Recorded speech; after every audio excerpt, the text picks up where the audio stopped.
오늘 하나님 말씀 마태복음 21장 1절로 13절 말씀을 교독하겠습니다. 그때 천국은 마치 등을 들고 신랑을 맞으러 나간 열 처녀와 같다 하리니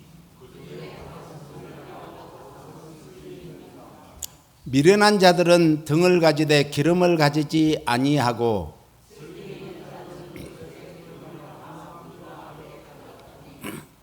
신랑이 더디옴으로 다 졸며 잘세.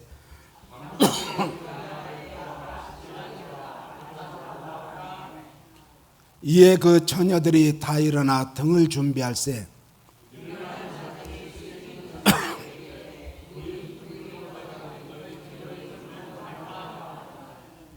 슬기 있는 자들이 대답하여 가로되 우리와 너희의 쓰기에 다 부족할까 하노니 차라리 파는 자들에게 가서 너희 쓸 것을 사라 하니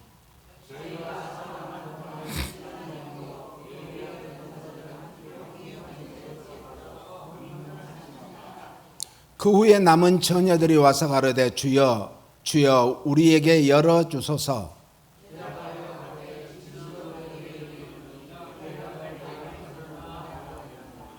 그런즉 깨어 있으라. 너희는 그날과 그 시를 알지 못하느니라. 아멘.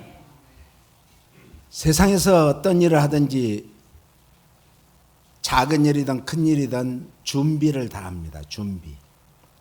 준비 없이 하면은 다 이렇게 그 일이 제대로 성사될 수도 없을 뿐더러 성사된다 하더라도 은혜롭게 되지 못하는 것이죠.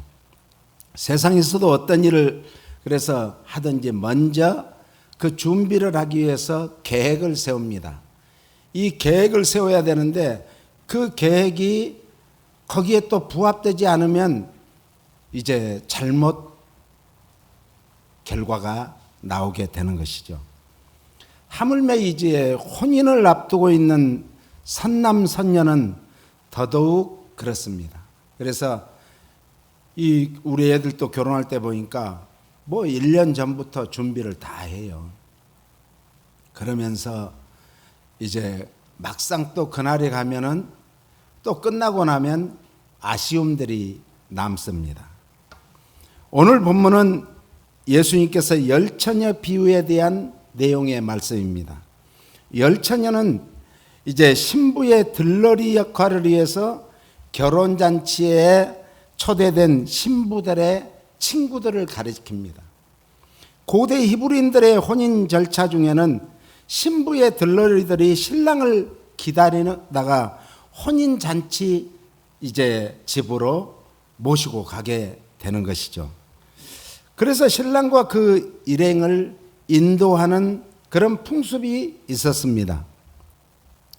이 이스라엘 땅에는 너무 덥기 때문에 저녁 때 이렇게 주로 혼인 예식을 했습니다. 그래서 저녁 무렵에 올 경우가 이제 이를 위해서 신부의 들러리들은 무엇을 준비해야 되는가? 등과 기름을 준비합니다. 예수님께서는 당시 히브리인의 결혼 풍습을 비유로 들어서 예수 그리스도께서 재림하실 때 우리 성도들이 갖춰야 할 가장 기본적인 신앙의 자세를 말씀해 주고 있습니다. 여기에서 신랑은 예수님을 뜻하고 신부는 오늘 우리 모든 성도들을 가리키고 있습니다. 그런데 이 신부의 여기에서는 들러리들 열 처녀가 바로 오늘 이제 성도들을 말해주고 있죠. 고린도후서 11장 2절에 보니까 같이요. 내가 하나님의 열심으로 너희를 위하여 열심 내노니 내가 너희를 정결한 처녀로 한 남편인 그리스도께 드리려고 중매함이로다. 바울의 사도직과 모든 변론의 목적이 한마디로 압축된 말씀입니다. 그러니까 바울이 복음을 전하는 것은 신랑 되신 예수님께로 인도하시겠다는 그런 약속이죠. 여기서 특별히 정결한 처녀로 한 남편인 그리스도께 드리려고 중매하는 것이다. 이 뜻은 예수 그리스도를 구세주로 믿는 신앙의 순수성을 보존해야 된다는 거예요. 그래서 신앙에서 제일 중요한 것이 순수성이에요. 거룩성이에요. 성결성이에요. 깨끗해야 된다는 거죠. 그래서 주님께서 재림하실 때 그리스도의 흠없는 신부로 영생을 누리게 하시겠다는 뜻입니다. 특별히 요한계시록 19장 6절로 9절 말씀을 같이 읽겠습니다. 또 내가 들으니 허다한 무리의 음성도 같고 맑은 물소리도 같고 큰 뇌성도 같아서 가로되 할렐루야 주 우리 하나님 곧 전능하신 이가 통치하시도다. 우리가 즐거워하고 크게 기뻐하여 그에게 영광을 돌리세. 어린 양의 혼인계약이 이르렀고 그 아내가 예비하였으니 그에게 허락하사 빛나고 깨끗한 새 마포를 입게 하셨은즉 이 새 마포는 성도들의 옳은 행실이로다 하더라. 천사가 내게 말하기를 기록하라. 어린 양의 혼인잔치에 청함을 입은 자들이 복이 있도다 하고 또 내게 말씀하시되 이것은 하나님의 참되신 말씀이라 하기로. 예수 그리스도의 재림 때에 이루어질 어린 양 되신 예수 그리스도와 교회 사이에 완전한 연합을 묘사로 하고 있습니다. 이 혼인잔치 때는 성도들이 공중에 들려 올려져 주를 영접하게 될 것이라는 그런 말씀입니다. 그러므로 오늘 이제 우리는 공중에 들려 올린다. 성경에는 휴거라는 말이 없어요. 정확한 휴거라는 말은 없습니다. 그런데 데살로니가 전서 4장 16절로 17절을 보면 같이요. 주께서 호령과 천사장의 소리와 하나님의 나팔로 친히 하늘로 쫓아 강림하시리니 그리스도 안에서 죽은 자들이 먼저 일어나고 그 후에 우리 살아남은 자도 저희와 함께 구름 속으로 끌려 올려 공중에서 주를 영접하게 하시리니 그리하여 우리가 함께 항상 주와 함께 있으리라. 휴거라는 뜻은 붙잡다라는 라틴어에서 나온 말이요. 라틴어 라피오에서 유래한 말인데 들림받는다 이런 뜻입니다. 그러니까 오늘 우리는 주님이 공중에 강림하시는 그날 이제 뭘 해야 된다는 거예요? 들림받아야 돼요. 그래서 마태복음에 보니까 둘이 길을 가다가 한 사람은 들림받아서 올라가고 한 사람은 그걸 쳐다만 보고 있는 거예요. 둘이 밥을 먹다가 한 사람은 들림받고 한 사람은 들림받지 못한다는 거예요. 참 황당하고 안타까울 거예요. 그때 우리 성도들은 이게 휴거로구나, 이게 들림받는 것이구나, 그때 깨달아야 이미 때는 늦은 거죠. 그래서 때가 참 중요합니다. 그래서 우리 성도님들이 늘 주님을 사모하며 주님과 함께 정말 공중에 들림받는 그날 가장 위대한 잔치, 아름다운 잔치, 멋진 잔치, 큰 잔치에 참여하시기를 예수님 이름으로 축원합니다. 고린도 후서 11장 2절에 보니까 같이요. 내가 하나님의 열심으로 너희를 위하여 열심 내노니 내가 너희를 정결한 처녀로 한 남편인 그리스도께 드리려고 뭐했다? 중매했다 그랬어요. 여기에서 열심이라는 말이 두 번이 나오는데 열심은 헬라어로 젤로스라고 그러는데 열애하다, 질투하다 이런 뜻이에요. 예수 그리스도의 신부는 오직 예수님만을 사랑하고 예수님만을 자랑하고 예수님만을 생각하고 예수님만을 기다려야 된다는 그런 뜻인데 그렇지 않는다면 하나님은 출애굽기에서도 그랬죠. 나는 질투하는 하나님이다. 요즘 한국에서 보니까 참 사이코패스들이 많은 것 같아요. 정신병자. 데이트 폭력을 넘어서 참 이제는 우리가 끝내자 이렇게 나 이제 그만 사귀어야 되겠어. 나 오빠하고 그냥 사귈래, 그만 사귈래. 이러면은 불러내 가지고 죽여버리대요. 한두 명이 아니에요. 죽이는 게 얼마나 쉬운지 몰라요. 이런 사이코패스들이 참 많아요. 우리는 그래서 하나님께서 우리를 위해서 준비하신 것을 늘 받기 위해서 우리도 준비를 해야지. 우리도 준비되지 않으면 그렇게 되는 거예요.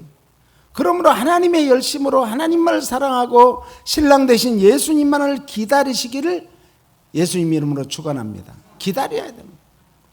그러니까 예수님이 초대교회에서도 곧 오신다. 그러니까 날마다 모여서 성전에 모여서 예배드리고 찬양드리고 말씀을 듣고 그리고 기도하고 흩어져서는 전도했어요. 그런데 예수님이 드디어 안 오시네. 1년 2년 기다려요. 야, 옛날에 우리 친구가 군대를 갔어요. 옛날에는 보통 3년 가까이를 군대 생활했습니다. 그런데 그렇게 떨어지면 죽을 것 같이 했던 그 여자친구가 어느 날 편지를 보내왔어요. 그 당시에는 뭐 지금은 핸드폰도 갖고 하는데 편지에 보니까 신발을 거꾸로 이렇게 딱 해놨더래요. 사진을 그런 사진을 보내온 거예요. 그러니까 이 친구는 이제 막 어쩔 줄 모르는 거예요. 그래서 왜 그러냐 그러니까 그걸 보여주는 거예요. 그래서 자꾸 달랬죠. 그래서 같이 교회 가자. 그런데 어느 날 이 총에다가 총알까지 다 장전을 하는 거예요. 자살을 하려고. 그래서 내가 나한테만 그거 보여줬기 때문에 제가 늘 주의 깊게 봤죠. 안 되겠구나.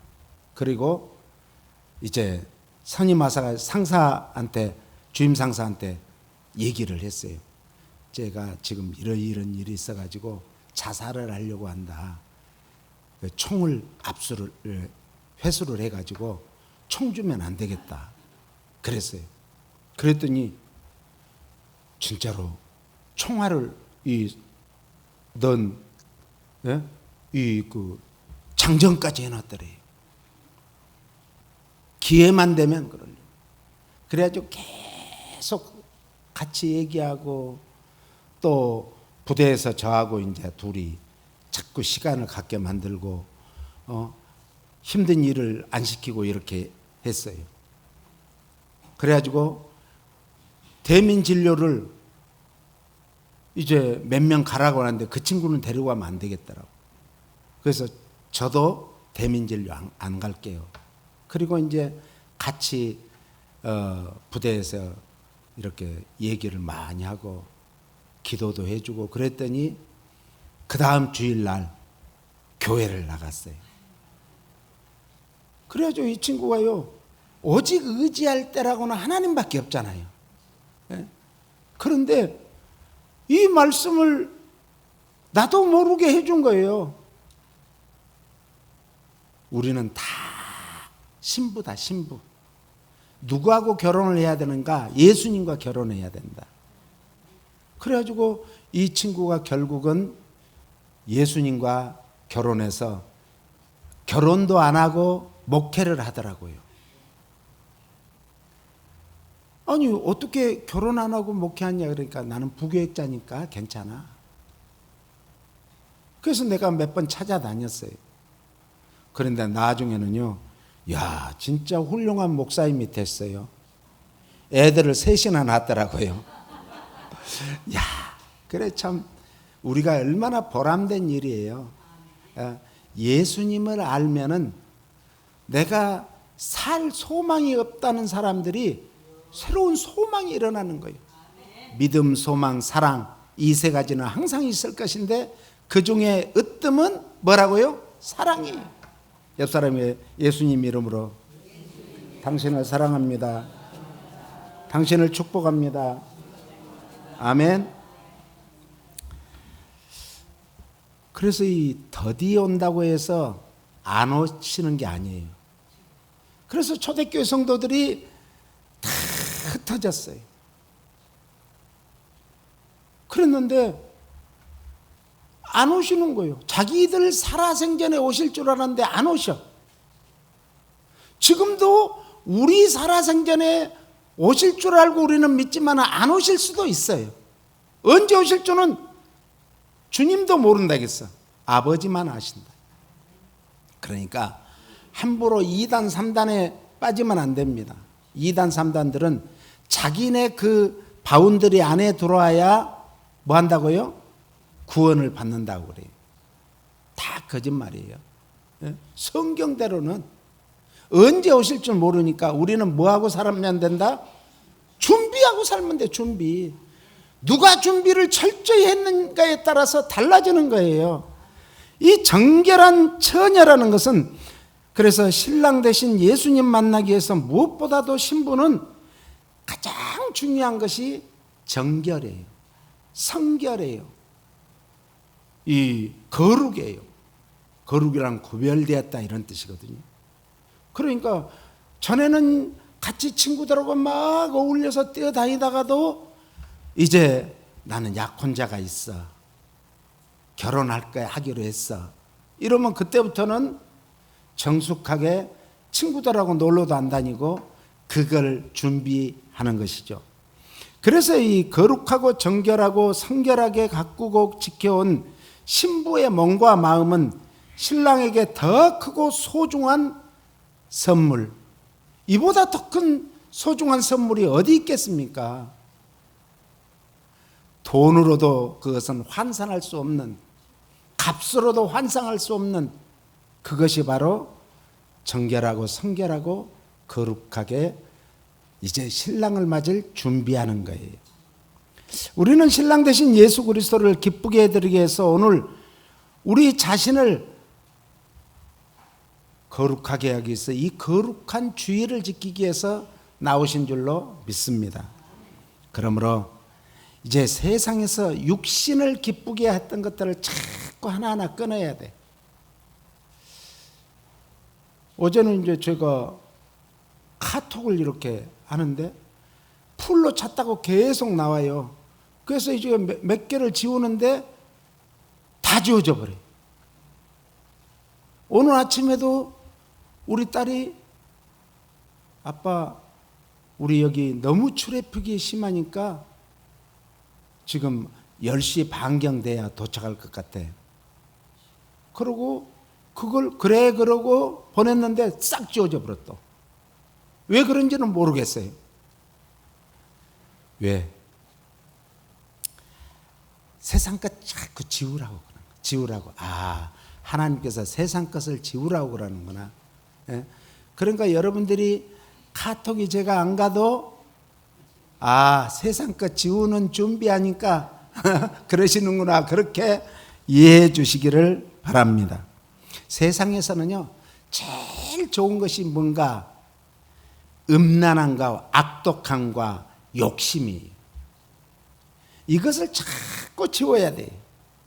세상 죄를 멀리하고 하나님의 거룩함만을 닮아감으로써 예수 그리스도 앞에서 거짓 없이 드러내놓을 수 있는 영육 간의 정결함을 유지하시기를 축원합니다.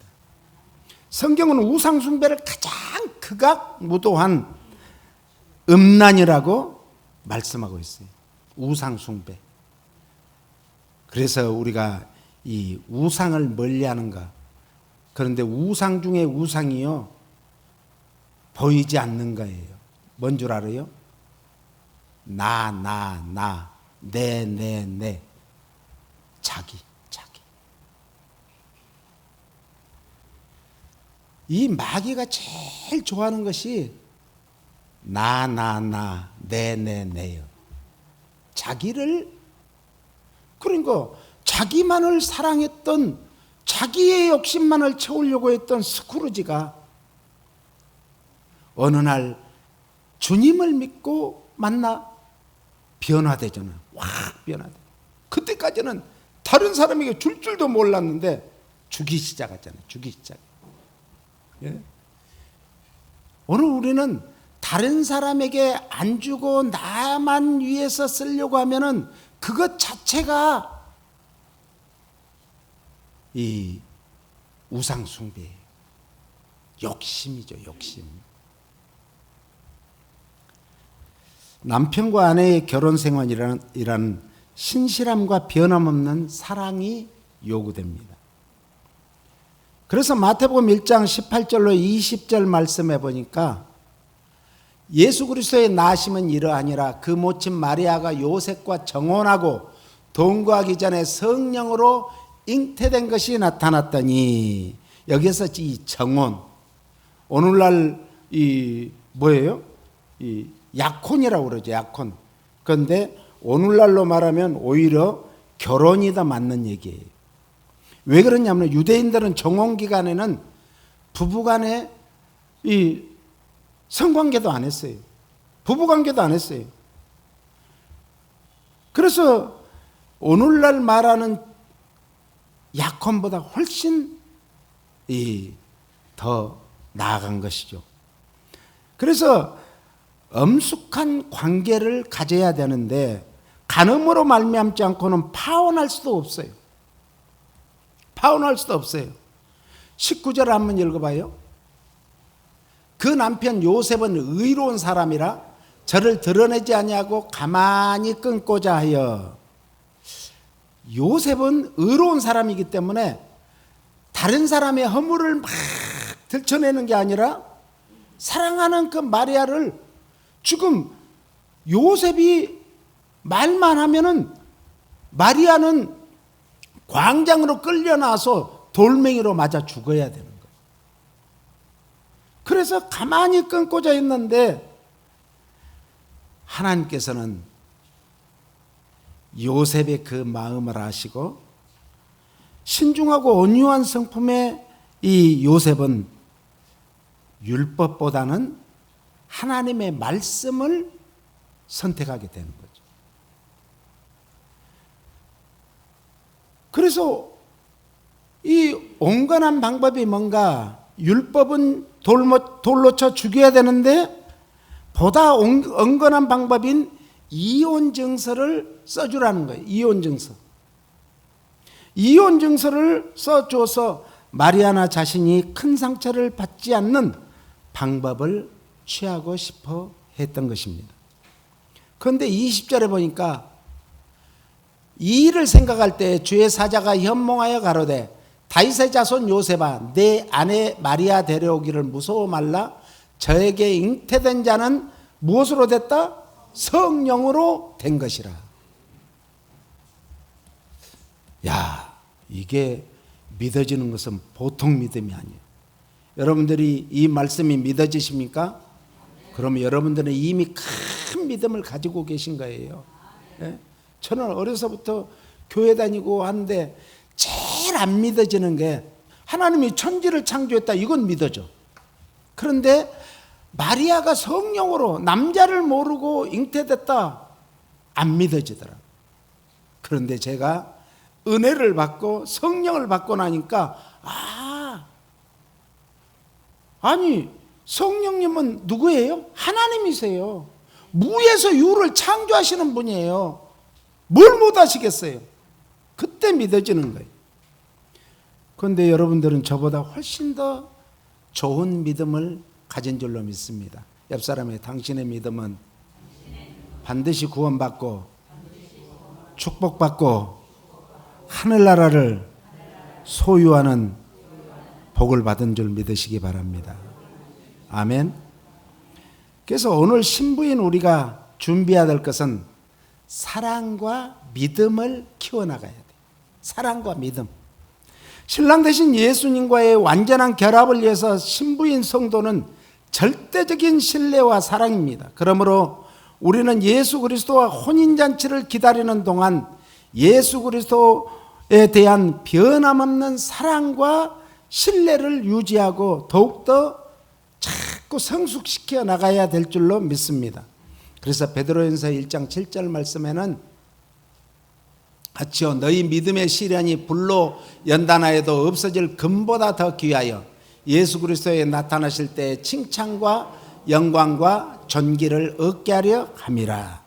믿음에는 반드시 뭐가 와야 된다고요? 시련이 온다는 거예요. 시련. 죄와 더불어 싸우는 영적 시험이 아니고, 여기에서는 믿음의 시련이라는 것은 육체적으로 다가오는 궁핍, 가난, 질병, 고난, 환난, 그리고 육체적인 쾌락을 뜻하는 거예요.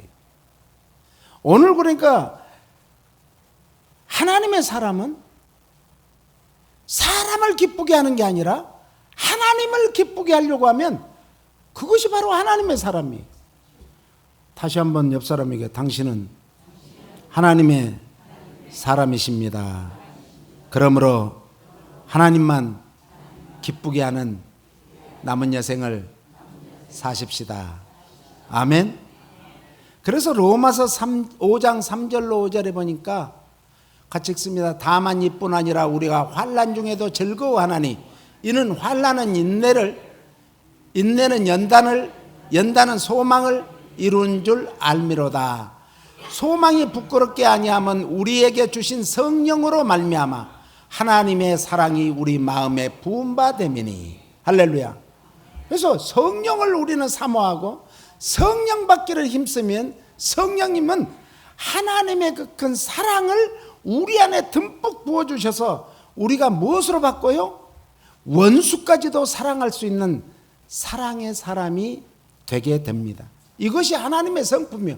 하나님은 무엇이다? 사랑이시다 라고 말씀합니다. 행복은 기쁨을 가져오지만 고통은 번민과 아픔을 가져옵니다. 그런데 다 사람이 행복하게 살기 원하죠. 기쁘게. 그런데 고통스럽게 고민하고 아파하고 괴로워하고 살기 싫죠. 그런데 그런 일이 우리 삶 속에서 반드시 찾아오는 거예요. 그것이 올라갔다 내려왔다 올라갔다 내려왔다. 우리 심장도 그래요. 심장도 계속 뛰면은 쫙 이렇게 뛰는 게 아니에요. 심장이 올라갔다 내려왔다 막 이렇게 박동을 해야 되는 거예요. 우리 삶 속에서 우리가 정말 영적으로 살기 위해서는 성령님의 놀라운 역사심으로 우리 심장 박동과 같이 올라갈 때도 있고 내려갈 때도 있고 은혜 받을 때도 있고 은혜가 떨어질 때도 있어요. 그럼에도 불구하고 뭘 해야 되는가? 인내해야 되는 거예요. 예? 그래서 사랑은 오래 참고 인내하는 거예요. 인내. 내 기분이 좀 안 맞다 해서 끊어버린 게 아니라 참는 거예요. 세상에서 부부간에 다 뜻이 맞아서 사시는 분 손들어 보세요. 어이구, 우리 노승철 장로님 박수 한번 쳐줍시다. 부부간에 뜻이 다 맞아서 산대요. 근데 우리는 안 그래. 저는 안 그래요. 때로는 그냥 뜻이 안 맞을 때도 있고, 그런데 뭐 하는가? 톱니바퀴 하고 똑같아요. 맞춰가는 거예요. 맞춰가는 거예요.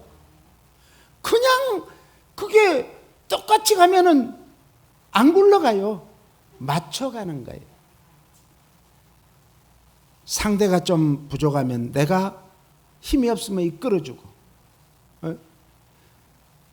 또 남편이 이끌어주고 와이프가 이끌어주고 뒤에서 밀어주고, 우리가 성령님도 우리를 위해서 말할 수 없는 탄식으로 하나님 앞에 간구하신대요. 왜? 우리가 부족하니까.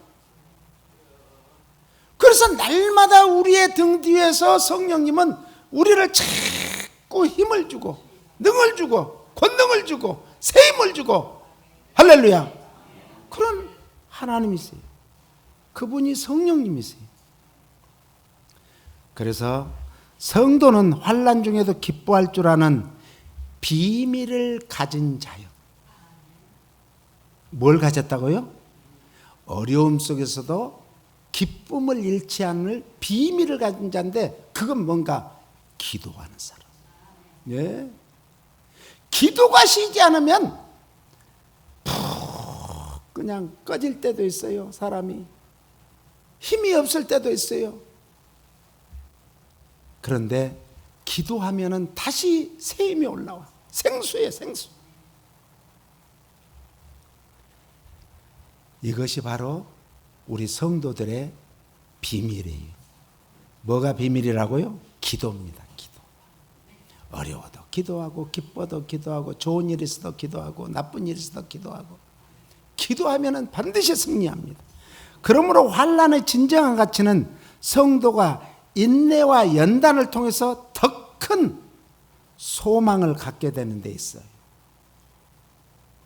그래서 저는 지금까지 인생을 살아오면서 항상 가장 어려울 때 이 문제 해결을 해달라고 기도 안 합니다.